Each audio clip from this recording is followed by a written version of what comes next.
So when it comes to the Mario games, I have always enjoyed my Mario in 2D over 3D.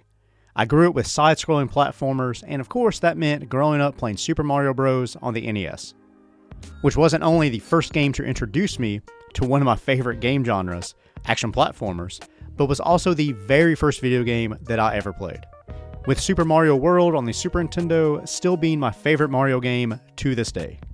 So today, let's go over my thoughts on Super Mario Bros. Wonder and see if this game holds up to Mario's long legacy, or should it be flushed down the old warp pipe as soon as possible.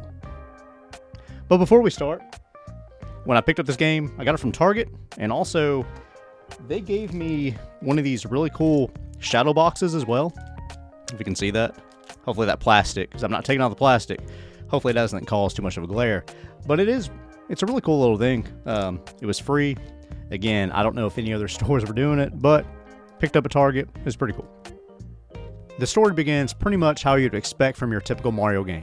You head out to the Flower Kingdom as good old Prince Florian is throwing a party, and of course all of the characters are attending. Bowser is of course going to Bowser when given the chance to Bowser as he busts in and causes mayhem. Nothing groundbreaking in the story department, but I highly doubt that any of you are actually playing Mario for the story. It's all about the gameplay and spot-on platforming goodness.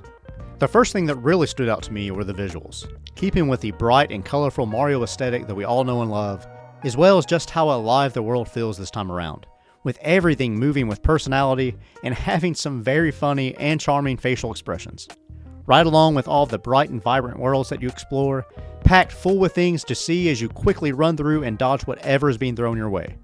While not being anything new in the realm of Mario games, such as the tried and true grass, desert, ice, and water levels, however, they all are so enjoyable and play very well. All this came together and just made me smile for my entire playthrough, including the talking flowers. That, like most of you probably felt would be super annoying, really hasn't been that bad, and dare I say, pleasant. They actually really do add another sense of positivity to the game, which really surprised me because I was certain that based on what I saw in the trailer, I would absolutely hate everything about them, with all their smug and pretentious banter.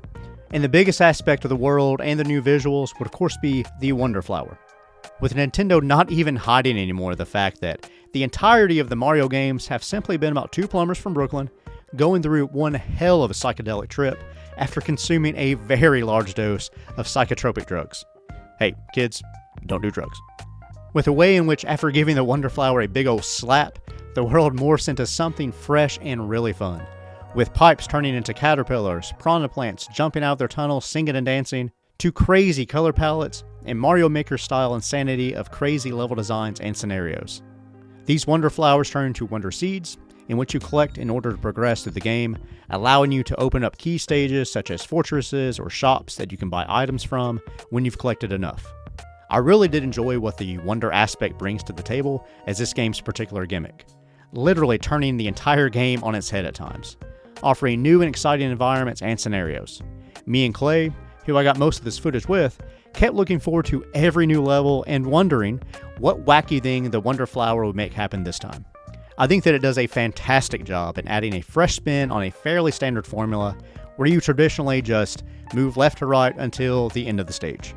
And of course, when talking about platforming, this is Nintendo's bread and butter, and this is them at their very best in this game, boasting some very solid gameplay and platforming mechanics. With some of the tightest controls of the entire franchise, the gameplay is easily a standout in a game already rich with wonderful moments. With your tried and true Mario mechanics such as jumping on fragile platforms, wall jumping, and quick button presses with some fairly fast timing required in many of these situations that you'll find yourself in. With your typical power-ups available such as mushrooms and fire flowers, to new powers including a bubble power where you can shoot an enemy with a bubble. Reminds me a bit of the bubble laser and Mega Man 2 back on the NES, but not as cool or effective this time around in my opinion. And of course you'll also get the elephant power-up that you will constantly find in every single level. Although I feel that this should have been more of a rare power-up, it does put you into complete beast mode, knocking out enemy after enemy with your trunk, as well as any of those pesky blocks out of the way like a boss. and you can surprisingly jump way higher than this big boy ever has the right to. And you'll also have access to badges, and these of course are special abilities such as having a dolphin kick that makes you swim faster, using your hat as a parachute, being able to temporarily walk in the air after a jump, similar to Luigi's airwalk in Super Mario Bros. 2, or things like equipping a badge so that you start every level with a mushroom. And as useful as some of these badges can be, making some levels a bit easier, I honestly never really gave them much thought after the first couple of times that I used the parachute hat. But they are there if you are having some trouble with a level, if you are newer to the 2D platformer genre, or hey, if you just want to get weird and mix it up some. The difficulty level is surprisingly well balanced throughout. I was actually unsure of how challenging this game would be when I first started playing it, but I was happy to see that it does quickly get more and more challenging as you continue. Each level displays stars corresponding with the difficulty level, beginning with 1 star to 2 stars and so on, but it never feels too challenging to the point of not being fun. And all of the deaths do really feel like it definitely was your fault for not being quick enough, never feeling cheap or unfair. But if a certain level ever does feel a bit too much, you can always just walk to another one, or use one of your nifty badges to help out.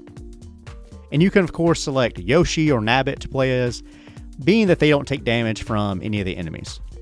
And the music real quick, hey, it's that classic Mario style, very nice and upbeat, pretty traditional, no complaints here.